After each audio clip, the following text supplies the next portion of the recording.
সুযোগ পেয়েই আজকে রসুন খেতে জল দিয়ে দিলাম। দাঁড়াও বলছি, সবটা বলছি। আগে তো নো স্কিপ করে ভিডিওটা সম্পূর্ণ দেখো, তারপর তো জানতে পারবে। শুভ সকাল সবাইকে, কেমন আছে সবাই? আশা করি ভালো আছে, সুস্থ আছে আর সাবধানে আছে। আর আমরাও ভালো আছি।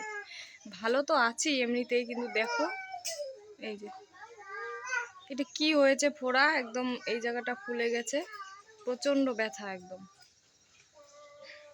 একদম ভালো লাগছে না এটার জন্যই। তাছাড়া এমনিতে সব কিছু ঠিকই আছে, এটাই আর কি খুব ব্যথা করছে। দেখো মনে হচ্ছে পান খেয়েছি। সকালে সব কাজ হয়ে গেছে, এখন চা করব। তো চলো চা করা যাক। আর দেখো ফুলগুলো কি সুন্দর লাগছে না? ভীষণ ভালো লাগছে, পেছনেও ফুটেছে, তাই ভালো লাগছে না।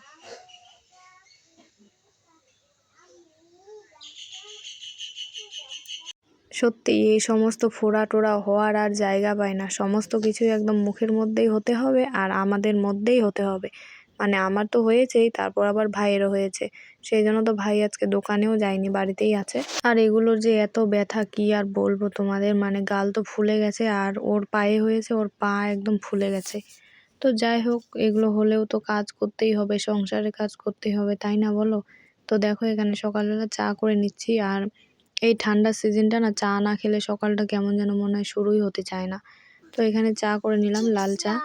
আর ভাই যেহেতু বাড়িতে আছে সেই জন্য আজকে 3টে কাপে করেই চা নিচ্ছি।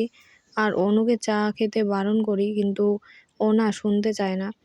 মানে ও চা এমনিতে খায় না, বিস্কুট দিয়ে আর কি ভিজিয়েই খায়। আর তাছাড়া চা কিন্তু এমনিতে খায় না হয়। চাটা খাওয়া শেষ করে তারপরে না ভাত বসিয়ে দিয়েছি, কারণ সকালে আর কি খিদেটা পাচ্ছে তাড়াতাড়ি করেই, যেহেতু রাতটা বড় সেই জন্য।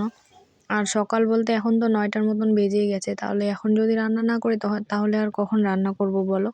তো সেই জন্য এদিকে ভাত বসিয়ে দিয়েছি, ভাত বসিয়ে দিয়ে এবারে রোদের মধ্যে বসে সবজিগুলো কেটে নিচ্ছি। আর আমি না এরকমই করি, মানে রোদের মধ্যে বসেই সবজি কাটতে বেশি ভালো লাগে আর কি, সকালবেলার টাইমটা। আর দুপুরবেলা তো রোদের মধ্যে থাকাই যায় না, এতটা পরিমাণে রোদ করে। সকালবেলায় অনেকটাই রোদ উঠেছে, দেখেই বুঝতে পারছো। তো এখানে রোদের মধ্যে বসে আর কি সবজিটা কেটে নিচ্ছি। আর কাটছি হচ্ছে আলু আর ফুলকপি আর টমেটো দিয়ে একটা তরকারি করব। ব্যাস এটুকুই করব, কারণ শরীরটা ভালো নেই না, অত কিছু রান্না করার একদমই ইচ্ছে বা এনার্জি কোনোটাই নেই। আর জানো তো অনু কি বলে, মানে আত্মীয় আসলে আমি তো অনেক কিছুই রান্না করি, তাই না? মানে পিসিরা আসলে, তারপরে আমার শাশুড়ি মারা আসলে অনেক কিছুই রান্না করি।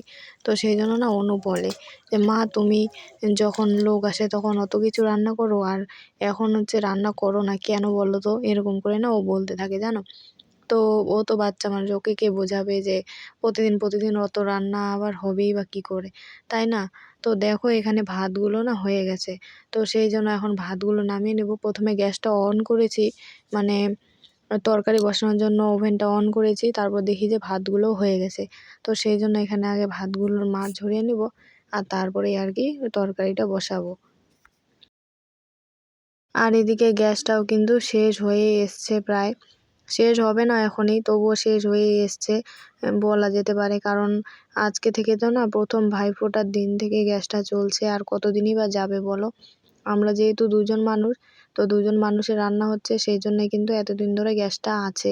তো মানে গ্যাস শেষ হয়ে যাচ্ছে, সেই জন্য জ্বালানির জন্য কিন্তু এই যে দেখো ডালগুলো আমি কাটার চেষ্টা করছি এখানে, কিন্তু কিছুতেই আর কাটতে পারলাম না, কারণ যে মানে কাঁচিটা লাগানো আছে না বাঁশের সাথে, সেই কাঁচিটার মধ্যে একদমই ধার নেই। পরে আর কি দেখলাম। তো সেই জন্য অনেক যুদ্ধ করেও আর পারলাম না, রেখে দিলাম। এই যে এখন রান্নাটাও হয়ে গেছে আমার, এখন হচ্ছে খাওয়া দাওয়া করবো, ভাত খাবো। তো পরে কিন্তু আমি মানে অন্য লোগা নিয়ে এসে ওগুলো কাটতে চেয়েছিলাম, গাছের যে ডালগুলো আছে সেগুলো আর কি কাটতে চেয়েছিলাম। তো আজকে আর কাটতে পারিনি, পরে অন্যদিন কাটবো আর কি, সেই জন্য রেখে দিয়েছি। আর সকালবেলা খাওয়া দাওয়া হয়ে গেছে, খাওয়া দাওয়া করে তারপরে এই যে বিছানাটা গুছিয়ে নিচ্ছি। বিছানা গোছানোটাও তো একটা মানে ঝামেলারই কাজ বলতে পারো। ভালো লাগে না সবসময় এই বিছানাটা গোছাতে একদম। আর বিছানার মধ্যে যদি জঙ্গল করে রাখি সেটাও আমার পছন্দ হয় না একদমই, কি আর বলবো বলো? হ্যাঁ।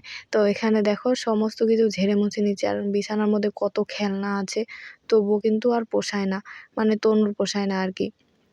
তো সব কিছুই একটা একটা করে তুলে তুলে আর কি ঝেড়ে নিচ্ছি, মানে পুতুলগুলো যে সাইডে আছে না সেগুলোতে না ধুলো পড়ে উপর থেকে।